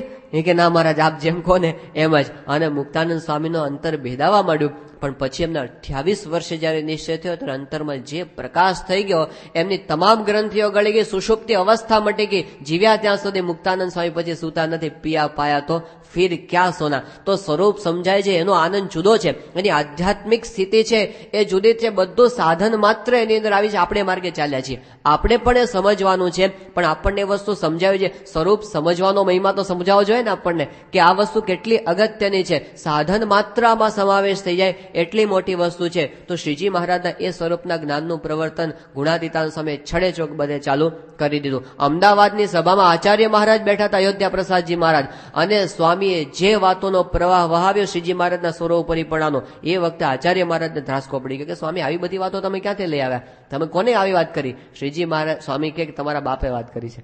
અમને સહજાનંદ સ્વામીએ કાનો કાન આ વાત કરી છે. અને પછી એ વખતે સ્વામીએ પૂછ્યું કે આચાર્ય મહારાજ તમને અમારા પર કેવું હેત છે? કે સ્વામી તમારા પર તો મને ખરેખર હેત છે. સ્વામી કે હેત ભલે અમારા પર રહ્યું, પણ ખજાનાની કૂચી છે એ તમે કોને આપો? મને આપો, કેશવ પ્રસાદને આપો. કેશવ પ્રસાદ એમનો દીકરો હતો અને એ ગાદીના વારસદાર. એ કે સ્વામી ખજાનાની કૂચી તો કેશવ પ્રસાદને જ અપાય. સ્વામી કે જેવી રીતે તમે ખજાનાની કૂચી કેશવ પ્રસાદને આપો ને, એવી રીતે સહજાનંદ સ્વામીએ અક્ષરધામની કૂચી, પુરુષોત્તમપણાની કૂચી તો અમને આપેલી છે. તમને તો મનાવા પૂજાવાની કૂચી આપી છે, તે મનાવો છો ને પૂજાવો છો. આ સ્વામીની સિંહ ગર્જના સાચા હતા. એમને કઈ થોડો દંભ કરવાનો હતો, છડેચોક બોલતા હતા. એમને કઈ ખૂણાની અંદર છુપાવીને બોલવાનું હતું નહીં. તો જેમ હતું એમ એમણે પ્રતિપાદન કર્યું અને ગુણાતીતના સિંહનાદની ગર્જનાથી આખો સોરઠ ધ્રુજી ગયો. એટલું ને આખા સંપ્રદાયની અંદર બધે આ જ્ઞાન છે એ પ્રવર્તી ગયું. અને પછી શ્રીજી મહારાજ મધ્યખંડની અંદર પછી આવ્યા સંપ્રદાયની અંદર. બાકી જો ગુણાતીત પ્રગટ ન થયા હોત ને તો મોટા સંતો વાત કરે છે કે આપણો સંપ્રદાય છે ને પેલી બાપુની જગ્યા બની, સહજાનંદ બાપુની જગ્યા. લોકો ગરડા જાય, માનતા કરે અને પછી નાળિયેર વધારી સહજાનંદ બાપુની જય એમ કરીને હાલતા થઈ જાત, કઈ બાકી ના રહે. પણ આ શુદ્ધ સંપ્રદાય, આ નિયમ ધર્મ, જ્ઞાન, વૈરાગ્ય, ભક્તિ, મહિમા, ઉપાસના, બ્રહ્મરૂપ થઈને પરબ્રહ્મની ભક્તિ કરવાની વિશુદ્ધ ફિલોસોફી, આ શ્રીજી મહારાજની સાવ દબાઈ જાત, લોકો ભૂલી જાત. પણ એ ગુણાતીતાનંદ સ્વામી પ્રગટ કરીને આપ્યું કે મહારાજનું સ્વરૂપ સમજવાનું છે, ભગવાનનું સ્વરૂપ સમજવાનું છે. આ વાત ગુણાતીતે આપી. અને ભગતજી મહારાજે બહુ મહત્વની વાત આપી અને એમને આપણને સમજાવ્યું કે ગુણાતીતાનંદ સ્વામી સાક્ષાત અક્ષર બ્રહ્મનો અવતાર છે. આ વાત સમજવી એ વખતે ઘણી કઠણ હતી. જો કે મહારાજે તો કોઈ વાતની ખામી નથી રાખી. વારંવાર શ્રીજી મહારાજે ગુણાતીતાનંદ સ્વામીના સ્વરૂપની ઓળખાણ છે એ પોતાની હયાતીની અંદર કરેલી. અને મહારાજે આ વાત કરેલી એટલે મોટા મોટા સદગુરુઓ પણ જાણતા હતા. ગોપાળાનંદ સ્વામી જેવા સમર્થ સંત, એમને કેટલી બધી વાર ગુણાતીતાનંદ સ્વામીના સ્વરૂપની વાત કરેલી. ભોયકાના માલજી સોનીને સ્વામીએ કીધું કે તારે અક્ષરધામ જોવું છે ને? કે હા સ્વામી જોવું છે. સ્વામી કે જો આ બેઠું અક્ષરધામ છે. ગોપાળાનંદ સ્વામીએ હાથો હાથ એને ઓળખાણ કરાવી. એક કેશવ જીવનદાસ નામના સાધુ હતા, ઉત્તર હિન્દુસ્તાનના, હિન્દુ ભાષી હતા. અને પછી એ ગોપાળાનંદ સ્વામી પાસે આવેલા અને સ્વામી પાસે રહે એટલે એક વખત એમણે ફરિયાદ કરી કે સ્વામી હું અમદાવાદ દેશનો કહેવાવ અને વડતાલમાં તમારી સાથે રહું છું ને તો છે ને આ અમદાવાદ વાળા છે મને એવું કે છે કે તું આ દેશ બદલી નાખ્યો એટલે તારું કલ્યાણ નહીં થાય, તને અક્ષરધામમાં મહારાજ નહીં લઈ જાય. એટલે ગોપાળાનંદ સ્વામી કે તું શું કામ ગભરાય છે, હું તને દેહ છતાં અક્ષરધામ આપીશ. અને પછી જયારે ગુણાતીતાનંદ સ્વામી મળ્યા અને એ વખતે કેશવજીવનદાસને ગોપાળાનંદ સ્વામી ઓળખાણ કરાવી કે જો આ ગુણાતીત છે ને સાક્ષાત અક્ષરધામ છે એને મૂકતો નહીં. અને એમની સાથે પોતે વળગ્યા તો કેવા વળગ્યા. કેશવજીવનદાસને એવો રંગ લાગ્યો ને કે બધે કહેતા ફરે તો કેફ વળાતા ફરે ગુણાતીતાનંદ સ્વામી અક્ષર છે. એટલે કોકે કીધું કે અલા આ તું બહુ મંડ્યો છે પણ બહુ ગુણાતીતની વાતો કરે છે ને તો તને ધોળા પહેરાવશે આ તો. એ વખતે કેશવજીવનદાસ બોલ્યા, એમને કીધું કે કહુંગા ધોળા નહીં કાળા પહેન કે ભી કહુંગા કે સ્વામી અક્ષર હે. એ પાછા પડ્યા જ નહીં છેક સુધી. પણ આવી શુરવીરતાની અંદર ગોપાલ સ્વામી સ્વરૂપ સમજાવેલું. શિવલાલ શેઠને ગોપાલ સ્વામી સમજાવેલું કે તારે જો વ્યવહારને મોક્ષ બે શીખવા હોય તો ગુણાતીતાનંદ સ્વામી પાસે જજે. ભગતજી મહારાજને જાગા સ્વામીને ગુણાતીતાનંદ સ્વામી પાસે કોને મોકલ્યા હતા? ગોપાળાનંદ સ્વામી. આવા મોટાને એમણે બધા સ્વામી પાસે મોકલ્યા. ગુણાતીતનું સ્વરૂપ સંપ્રદાયની અંદર છતરાયું છે એ વખતે થવા માંડેલું. ત્યાં આગળ નૃસિંહાનંદ સ્વામી હતા, ગરડાની અંદર રહેતા હતા. હવે ઇંગોરાળા ભાદા પટેલ નામના હરિભક્ત હતા, એ એમના દર્શન કરવા માટે સમાગમ કરવા માટે ગયા હતા. નૃસિંહાનંદ સ્વામી એ વખતે વાત કરી કે ભાદા પટેલ આ ગરડાની અંદર કેટલા કાંગરા હશે. એ કે સ્વામી આ કાંગરા દિવાલના આ તો ક્યાંથી ગણી શકાય, અગણિત છે. એ વખતે નૃસિંહાનંદ સ્વામીએ કીધું કે જો ગુણાતીતાનંદ સ્વામી એ અક્ષર બ્રહ્મ સાક્ષાત ન હોય તો એક કાંગરે બ્રહ્માંડ ભાંગ્યાનું પાપ મારે માથે છે. આ તું સમજી રાખજે, બાકી તારે જે સમજવું એ સમજ. તો આટલું તો પરમહંસો સમજતા હતા. શ્રીજી મહારાજના નંદ પરમહંસો એક બીજા સંત હતા. હવે એ પોતે ત્યાં ગયેલા પેલી બાજુ જુનાગઢની અંદર, અને ત્યાં પોતે ગુણાતીતાનંદ સ્વામીનો સમાગમ કર્યો અને એને અચાનક સમજાઈ ગયું કે સ્વામી છે એ સાક્ષાત અક્ષર બ્રહ્મનું સ્વરૂપ છે. એનું નામ હતું હરિહરિયાનંદ સ્વામી. એટલે એમને થયું કે કલ્યાણભાઈ વંથલીના છે, એમને આ વાત આપણે સમજાવવી જોઈએ. એટલે પોતે ચાલ્યા કે આટલી અગત્યની વાત સમજાવવાની રહી જાય તો. એટલે એને ઘરે ગયા વંથલી. તો કલ્યાણભાઈ તો ખેતરે ગયા હતા. એટલે પછી ખેતરે ગયા, ઉતાવળા બહુ થઈ ગયા હતા ને, એટલે ખેતરે પહોંચ્યા અને દૂરથી કલ્યાણભાઈ હળ હાંકતા હતા. હરિહરિયાનંદ સ્વામી દોડતા જાય, બૂમ મારે કલ્યાણભાઈ ઉભારો. એટલે કલ્યાણભાઈ કોણ આવે છે કે હરિહરિયાનંદ સ્વામી. અત્યારે એ ઉભા રહી ગયા. એ કીધું બોલો સ્વામી, હાફલા ફાફલા આટલા બધા આવ્યા, કઈ અગત્યનું કામ? હરિહરિયાનંદ સ્વામી કે બહુ અગત્યની વાત છે, આ વાત સમજી રાખશે, આ સિદ્ધાંત વાત છે. એમને કીધું કે સ્વામી હું બે સિદ્ધાંત સમજેલો છું. શ્રીજી મહારાજ સર્વોપરી પુરુષોત્તમ નારાયણ છે, ગુણાતીતાનંદ સ્વામી સાક્ષાત અક્ષરધામ છે. આ સિવાય કઈ કેવું છે? એ કે હું આજ કહેવા આવ્યો હતો, મારે બીજું કઈ કહેવાનું નથી. પણ આ સિદ્ધાંત પરમહંસો સમજેલા શ્રીજી મહારાજના મોટા સમર્થ સંતો, અને એમને બીજાને સમજાવવાની શરૂઆત આ રીતે કરેલી. આ વસ્તુ આટલી બધી આચાર્ય રઘુવીરજી મહારાજ સમજેલા, જે આદિ આચાર્ય કહેવાય. આચાર્યની પરંપરામાં બંને દેશમાં એનો જોટો જડે એવા હજી સુધી આચાર્ય થયા નથી. પણ એ રઘુવીરજી મહારાજ એ પોતે ગુણાતીતાનંદ સ્વામીનો સમાગમ કરવા માટે જુનાગઢ ગયા અને સ્વામીના સમાગમથી એની બધી ગ્રંથિઓ ગળી ગઈ. વર્ષો પછી શાસ્ત્રીજી મહારાજે કોઠારી ગોરધનભાઈને એવું પૂછેલું કે રઘુવીરજી મહારાજ ગુણાતીતાનંદ સ્વામીનું સ્વરૂપ સમજતા કે નહીં. એ વખતે ગોરધનભાઈએ વાત કરી કે પેલા તો બહુ કઈ ખાસ બોલતા નહોતા, પણ 17ની સાલમાં સ્વામીનો સમાગમ કરીને આવ્યા પછી છડેચોક ગુણાતીતાનંદ સ્વામી અક્ષર છે એવું પ્રતિપાદન એ પોતે કરતા મેં મારા કાન સાંભળેલું છે. તો આચાર્ય રઘુવીરજી મહારાજ આ વાત સમજેલા હતા. આચાર્ય વિહારી લાલજી મહારાજે તો પોતાના કીર્તનમાં લખી દીધું કે મૂળ અક્ષર ગુણાતીત સ્વામી તેમણે આપ્યા વર્તમાન, પોતે પાળીને પળાવ્યા બીજાને દઈ જનને દઈ ઘણું જ્ઞાન. તો મોટા પરમહંસો છે આ વાત સમજતા હતા, પણ એ વાત બહાર લાવીને એ ઘણી બધી કઠણ હતી. જેમ મહારાજના સ્વરૂપનું પ્રતિપાદન કઠણ હતું ને, એમ સ્વામીનું પણ. કારણ કે લોકોને બરોબર આ પડે ને ગુણાતીત છે ને આટલું બધું મહિમા, એટલે બીજા પરમહંસોને શિષ્યને થાય. અને એવો વિરોધ વચ્ચે થયેલો પણ ખરો. ગોપાલ સ્વામીના અક્ષર બનાવી દો આપણે, એને ગુણાતીતને કર્યા ને તો આપણે ગરડાની અંદર માના ભગત એવું તું જ ચલાવ્યું કે ગોપાળાનંદ સ્વામી અક્ષર છે. એ વખતે શાસ્ત્રીજી મહારાજને મળ્યા અને એમને કીધું કે માના ભગત આ શિક્ષાપત્રી પર હાથ મૂકીને પ્રતિજ્ઞા કરો કે ખરેખર ગોપાળાનંદ સ્વામી અક્ષર છે. એ કે સ્વામી એ મારાથી ન થાય. જો એ નિશ્ચય તો હતો જ નહીં, નિષ્ઠા તો પેરેલલ કંઈક ઉભું કરવું હતું આપણું. એવા પ્રયત્નો થયેલા, વિરોધ તો કેવા થયેલા કે આપણે છે ને આ ગુણાતીતાનંદ સ્વામીની દેરી અક્ષર દેરી છે એના ઉપર બધા બહુ પૂજન કરે છે ને બધું, તે આપણે એને તોડી નાખીએ. તે તોડી નાખવી કેવી રીતે? કંઈક નિમિત્ત તો જોઈએ ને. એટલે એવું કરો કે આપણે બધા પરમહંસોની દેરીઓ તોડી નાખો, બધા પરમહંસોની. એટલે પછી તો નિત્યાનંદ સ્વામીને ઓટો ને બધું ખોદી નાખ્યું ત્યાં આગળ વડતાલની અંદર. અને પછી બધા કે હવે હાલો જુનાગઢ અને ગોંડલ એટલે અક્ષરદેરી ખોદવા માટે. અને ગોંડલની અંદર મહારાણી મોંઘીબા ત્યાંના સ્ટેટના, એમને ખબર પડી, એમને ત્યાં ચોકી પેરો ગોઠવી દીધો અને કીધું ખબરદાર છે જો અક્ષરદેરીને કોઈ હાથ અડાડ્યો છે તો. એટલે બધાના હાથ પાછા પડ્યા કે આ તો આળું જબરું થઈ ગયું, આ તો તૂટે નહીં, આપણે નહોતી તોડવાની, તૂટી ગઈ, એટલે હાલો ફરી બાંધો. પાછી બાંધી હતી પેલી હતી ને એની. તો કેટલો રાગ દ્વેષ થયો, અહમ મમત્વ થયું, તેજોદ્વેષ થયો, એની વચ્ચે ગુણાતીતની ઉપાસના છે, એનું પ્રવર્તન એક પુરુષે માથા વગરના થઈ ગયો એ થઈને કર્યું. એનું નામ હતું મહુવાના પ્રાગજી ભક્ત, પ્રાગજી દરજી. આમ તો અભણ કહેવાય લૌકિક દ્રષ્ટિએ, પણ પરમ બ્રાહ્મી સ્થિતિ એમને પ્રાપ્ત કરેલી. એ ભગતજી મહારાજે આનું પ્રવર્તન એ માથે લીધું અને એના માટે એમને ઘણા કષ્ટો સહન કરવા પડ્યા. ભગતજી મહારાજને સંપ્રદાયમાંથી વિમુખ પણ કરવામાં આવ્યા. ભગતજી મહારાજને ઝેરના લાડવા પણ ખવડાવવામાં, ભગતજી મહારાજ ઝેર પચાવી ગયા, એ તો એમનું સામર્થ્ય હતું, શ્રીજી મહારાજની એમના પર કૃપા હતી, પણ પોતે જરા પણ રાગ દ્વેષ રાખ્યા વિના સત્સંગ કરતા રહ્યા અને ગુણાતીતનું પ્રતિપાદન કરતા રહ્યા. અમદાવાદને ગુણાતીતાનંદ સ્વામીનો સમાગમ કરવા માટે ગયા. હવે એને અંદર તો આવવા ન દે, તો ભગતજી મહારાજ દરવાજે બેસી રહે ત્યાં, અને ગુણાતીતાનંદ સ્વામી ત્યાંથી આમ દર્શન કરવા માટે જાય ને તો ત્યાં બેસીને પછી એ પોતે કે આ ચાલે છે ને અક્ષર છે એમ બેઠા બેઠા પ્રતિપાદન કરે. અને ભગતજી મહારાજે જે મોરલી વગાડી અને એની અંદર એમણે આ વાત કરવા માંડી વિરોધની વચ્ચે, પણ એમાં સંવત 1939 સુરતનો સમય આવ્યો અને ત્યાં ભગતજી મહારાજ પોતે ગયા હતા. નારાયણ મુનિની મૂર્તિ પ્રતિષ્ઠાનો ઉત્સવ હતો એ વખતે, અને ભગતજી મહારાજ કથા કરતા હતા, હાથમાં પેલું કપડું લઈને સીવતા હતા અને કથા કરતા જાય. એક 20 વર્ષના પ્રતિભા સંપન્ન સાધુ 18 વર્ષની ઉંમરના ત્યાંથી પસાર થયા અને એ જોઈને આ બધું આમ છક થઈ ગયા કે આ જબરા છે ને, આ તો સીવતા જાય છે અને પાછા વાતો કરતા જાય છે, બધું એક સાથે કેવી રીતે કરે છે. એટલે એમને એ વખતે શંકા થઈ કે આ બે વસ્તુ સાથે થઈ શકે. ત્યારે ભગતજી મહારાજ એમનો સંકલ્પ પકડીને બોલ્યા કે સાધુરામ, જ્ઞાનીને તો અનંત લોચન હોય છે.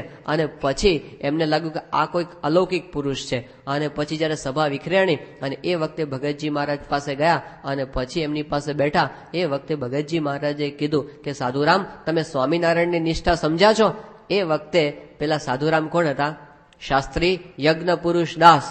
હા, નાની ઉંમરના હતા, પણ તેજ તો એવું હતું કે એ તેજનું આકર્ષણ કોઠારી ગોવર્ધનભાઈને થયેલું, એ તેજનું આકર્ષણ વિહારીલાલજી મહારાજને થયેલું, એ તેજનું આકર્ષણ કોઠારી બેચર ભગતને થયેલું, એમનું આકર્ષણ યોગેશ્વર દાસ સ્વામી, જુનાગઢના મહાસમર્થ સદગુરુ સંત, એ પોતે યોગેશ્વર દાસ સ્વામી એવું બોલેલા કે છોકરા તારામાં તેજ અપાર છે અને વિદ્યુત શક્તિ પણ અદભુત છે. એમણે કીધું કે ભવિષ્યની અંદર તારી પાછળ લાખો માણસો ફરશે અને શ્રીજી મહારાજ તારામાં અખંડ નિવાસ કરીને રહેવું પરમ અદ્વૈત સ્વરૂપ મને તારું દેખાય છે. આ શાસ્ત્રીજી મહારાજની નાનપણથી પ્રતિભા હતી, પણ એમને પણ ભગતજી મહારાજનું તેજ અલૌકિક દેખાયું અને એમની પાસે પોતે ગયા અને પછી ભગતજી મહારાજના ચરણોમાં બેઠા. ભગતજી મહારાજ કીધું સાધુરામ, સ્વામિનારાયણની નિષ્ઠા કરી છે કે નહીં? શાસ્ત્રીજી મહારાજ કે પાછા પડે એવા નહોતા. એમણે કીધું મારા ગુરુ વિજ્ઞાનાનંદ સ્વામી થકી મેં સિદ્ધ કર્યું છે કે સ્વામિનારાયણ સર્વોપરી ભગવાન છે. ભગતજી મહારાજ કા તો અડધી નિષ્ઠા થઈ સ્વામીની, નારાયણની નિષ્ઠા સ્વામીની તો બાકી. શાસ્ત્રી મહારાજ કે એ શું વળે નવું લાવ્યા?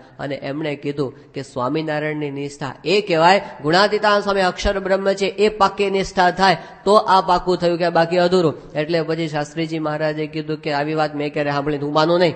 કે ચાલો મારા ગુરુ કહેતો માનું કે તમારા ગુરુ એ વાત જાણે છે. અને પછી આયોજન ગોઠવાયું કે શાસ્ત્રીજી મહારાજ વિજ્ઞાનાનંદ સ્વામીના ઢોલિયાની નીચે સંતાઈ ગયા અને ભગતજી મહારાજ છે આવ્યા અને પછી જૂની વાતો બધી યાદ કરી. અને એ વખતે વિજ્ઞાનાનંદ સ્વામી કીધું ગુણાતીતાનંદ સ્વામી અક્ષર છે એ મેં કાનોકાન મહારાજ થકી અનેક વાર સાંભળેલું છે. આ વાત થઈને શાસ્ત્રીમાં જેઠેથી બહાર આવ્યા એ કે મને કેમ કીધું નહીં આ વાત? એ વખતે વિજ્ઞાનાનંદ સ્વામીએ કીધું કે જુઓ, બીજું તો કઈ નહીં, પણ અત્યારે સંપ્રદાયની અંદર એ વાત બધાને પચે એવી નથી, એટલે પછી એ વાત નથી કરતા, પણ તમે સમજીશો બરાબર પાકી રાખજો. આ પ્રસંગથી શાસ્ત્રીજી મહારાજે જે નિશ્ચય કર્યો અક્ષર અને પુરુષોત્તમનો, પછીનું આખું જ જીવન એનું એના માટે છે. અક્ષરને એક જ વસ્તુ એમણે નક્કી કરી, આ વાત સાચી છે તો શું કામ દબાઈ લઈ લેવી જોઈએ? જો ખોટી હોય તો બરાબર છે, પણ જે વાત સાચી છે એનું પ્રવર્તન કેમ ન થાય? ભલે ગમે એટલા કષ્ટો આવે, વિઘ્નો ગમે એટલા આવે. શાસ્ત્રીજી મહારાજનો શ્લોક કયો હતો ખબર છે? ભર્તૃહરિનો પ્રસિદ્ધ શ્લોક એમને બહુ પ્રિય હતો અને એમાં એવું લખ્યું છે કે પ્રારભ્ય તેન ખલુ વિઘ્ન ભયેન નીચે પ્રારભ્ય વિઘ્ન વિહતા વિરમંતિ મધ્યઃ વિઘ્ન પુનઃ પુનરપી પ્રતિહન્યમાના પ્રારબ્ધમુત્તમ જનાન પરિત્યજંતી. પેલા શું નીચ માણસો કેવા હોય છે ખબર છે? પ્રારભ્ય તેન ખલો વિઘ્ન ભયન નીચે, એ છે ને વિઘ્નના ભયથી કાર્યની શરૂઆત જ ન કરે કે હાલો આમ થશે તો આમ થશે, શરૂ જ ન કરે, બેહી જ રહે, ઉભો જ ન થાય. પણ બીજા વાત કરી કે મધ્યમ પુરુષો કેવા હોય છે, કામની શરૂઆત કરે પણ વિઘ્ન આવે ને મૂકી દે કે ચાલો આપણાથી કઈ થાય એવું લાગતું નથી. અને ઉત્તમ પુરુષો કોને કહેવાય? વિઘ્ન પુનઃ પુનરપી પ્રતિહન્યમાન, વારંવાર વિઘ્નો આવે ને અને પડે પોતે તો પણ ક્યારેય સાચો કામ છે કર્યો એનો પ્રારંભ કર્યો એને ક્યારેય છોડે નહીં. એને ઉત્તમ પુરુષો. શાસ્ત્રીજી મહારાજ એ કેટેગરીની અંદર આવતા હતા. એટલે એમણે તો આ મોરલી વગાડવાની ચાલુ કરી જબરજસ્ત, અને એના માટે એમણે ઘણો બધો સંઘર્ષ સહન કરવો પડ્યો. શાસ્ત્રીજી મહારાજના એ અવસ્થાના જે કાર્યો છે એમાં બે મુખ્ય આપણને દેખાય છે. એક તો પોતાના ગુરુઓ પ્રત્યેની જબરજસ્ત નિષ્ઠા. ભગતજી મહારાજ પ્રત્યેની એમની જે નિષ્ઠા છે એના માટે એમને ઘણું સહન કરવું પડ્યું છે. અને બીજું અક્ષર અને પુરુષોત્તમની વાતનું પ્રતિપાદન. જો આ બે વસ્તુ મૂકી દે ને શાસ્ત્રીજી મહારાજ તો સોનાની અંબાડીએ બેસીને પૂજા એમ હતા. કોઈ ખામી નહોતી ત્યાં આગળ. વડતાલની અંદર એમની જે સ્થિતિ હતી, સદગુરુનો ગાદીને તક્યો હતો.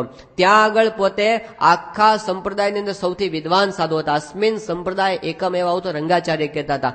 અને સાધુતામાં એનો જોટો જડતો નથી. આવી વાતનું પ્રતિપાદન તો કોઠારી ગોવર્ધનભાઈ કરે અને કે વડતાલના 2000 સાધુઓમાં શાસ્ત્રી યજ્ઞ પુરુષ દાસ જેવો સ્ત્રી અને ધનનો ત્યાગી સાધુ મેં બીજો જોયો નથી. અને એની સાથે સાથે પોતે આટલા બધા સારા કથાકાર શાસ્ત્રીજી મહારાજ હતા. એમની કથામાં હજાર માણસો બધા ભેગા થાય એમને સાંભળવા માટે. અને શાસ્ત્રીજી મહારાજ પોતે પાટીદાર જ્ઞાતિના કહેવાય. જ્ઞાતિનું પણ એ વખતે ઘણું હતું. ભગતજી મહારાજ એક દરજી હતા જેનું વારંવાર અપમાન થતું હતું. અભણ હતા અને ગૃહસ્થ હતા. અને છતાં પણ શાસ્ત્રીજી મહારાજે જોયું કે આ સાચી છે તો પછી એમણે એ વસ્તુ મૂકી નથી. તો શાસ્ત્રીજી મહારાજના જીવન એક મહાન કાર્ય એ હતું કે ભગતજી મહારાજના વેશની અંદર બ્રહ્મ સ્વરૂપ સત્પુરુષને ઓળખ્યા એમણે. બાકી ઓળખવા કેટલા કણા હતા. ભગતજી મહારાજના સમાગમ માટે શાસ્ત્રી એવું લખાયું છે, ભગતજી મહારાજે પોતે વાત કરેલી છે કે મારો સમાગમ કેટલો કઠણ છે કે સિંહણની પૂઠ ઉપર ભમ્મર્યું મધ હોય અને પછી એ લેવું હોય તો કેટલું કઠણ પડે. એક તો સિંહણની પૂઠ ઉપર અને પેલું ભમર્યું મધ, અને ત્યાં જઈને મધ ખાવાનું છે. આ સહેલું છે? કોણ પહોંચી શકે ત્યાં આગળ? પણ શાસ્ત્રીજી મહારાજે એ પોતે માથું સદગુરુ કી ભક્તિ કરે જન સોઈ જાકે ધડ પર ના શીશ હોય. માથે મસ્તક ના હોય ને એ આ કામ કરી શકે. શાસ્ત્રીમાં જે મસ્તક હથેલીમાં લીધું કે જે થાય તે, પણ આ કામ આપણે કરવું છે. અને પછી એના માટે પોતે સંઘર્ષ કર્યો, ઘણું બધું સહન કર્યું. ભગતજી મહારાજનો સમાગમ કરવા માટે ત્યાં બહુવા છે. અને પ્રશ્ન શું હતો ખબર છે? ભગતજી મહારાજ અપમાન કરે, આખો સંપ્રદાય અપમાન કરે તો બરાબર છે. ભગતજી મહારાજ કે હાર તોરા લઈને તૈયાર ના ઉભાય કે આવો આવો પધારો, તમારા માટે આસન તૈયાર. આપણે જેમ આવીએ છીએ આમ ગાદી તકિયા બેસાડીને આસન માટે તૈયાર રાખે કે તમે કથા સાંભળો. ભગતજી મહારાજ કોઈ તૈયારી કરતા નહોતા. આવે ને તો કાઢતા હતા પાછા, કોને પૂછીને આવ્યા છો, હાલે આવો છો, આમને દોડે આવો છો. શાસ્ત્રીજી મહારાજ 5 કાગળ લખે, ભગતજી મહારાજ એકેનો જવાબ ના આપ્યા. કેટલું કઠણ પડે. આપણે બાપાને એક કાગળ લખીને જવાબ ના આવ્યો ને તો આપણે ઢીલા પડી, કાળું પતી ગયો, હવે બધું પેલા જેવું રહ્યું નથી, એવું આપણને થઈ જાય. શાસ્ત્રીજી મહારાજનું ભયંકર અપમાન હળધોત કરી નાખે ભગતજી મહારાજ. એક બાજુથી સંપ્રદાય વાળા અપમાન કરે, બીજી બાજુથી ભગતજી મહારાજ પોતે અપમાન કરે. શું પરિસ્થિતિ આ સાધુઓની થતી હશે? અને છતાં ભગતજીને એમને છોડ્યા નથી. શીર સાટે સમાગમ એમને પ્રાગજી ભગતનો એ વખતે કરેલો છે, કોઈ વ્યવસ્થા નહીં. અને ભગતજી મહારાજનો સમાગમ કરવા ગયા શાસ્ત્રીજી મહારાજ એટલા માટે તો એ વખતે આ બધા સાધુઓને ભગવા પહેરવામાં આવે.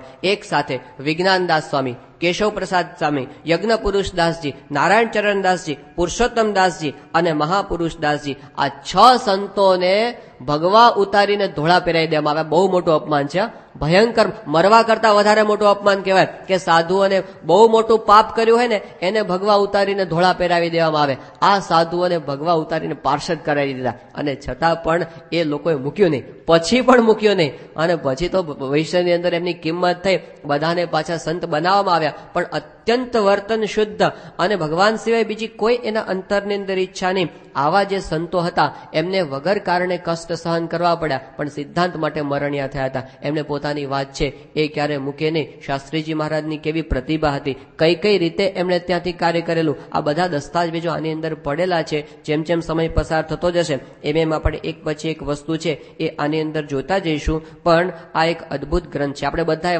પારાયણ તો અહીં આગળ થશે, પણ આ વાંચવા જેવો ગ્રંથ છે. વાંચવા વાંચવા જેવો નહીં, મનન કરવા જેવો, પચાવવા જેવો અને એને માણવા જેવો ગ્રંથ છે. તો આપણે સાથે સાથે જો કોઈ પોતે વાંચવાનો જેને અભ્યાસ હોય ને ભેગા ભેગા વાંચતા જશે ને તો એની અંદરથી આપણને બહુ મજા આવશે. એની સાથે એક નવો ગ્રંથ બીજો પ્રકાશિત થયો છે હમણાં આ ગુરુ પૂનમે, હજી અવેલેબલ નથી, યજ્ઞ પુરુષ ઉપનિષદ. આ પણ અદભુત ગ્રંથ છે. એટલે બંનેનો સમન્વય કરી અને આપણે આ ઉપાસનાના રહસ્યો છે એને આત્મસાત કરવાનો, એને શીખવાનો આપણે પ્રયત્ન કરતા જઈશું. મહારાજ સ્વામીના ચરણમાં પ્રાર્થના કરીએ કે આપણે પણ આ અસ્મિતાને સમજીએ અને એ માર્ગે ચાલી શકીએ. સજાન સ્વામી મહારાજની.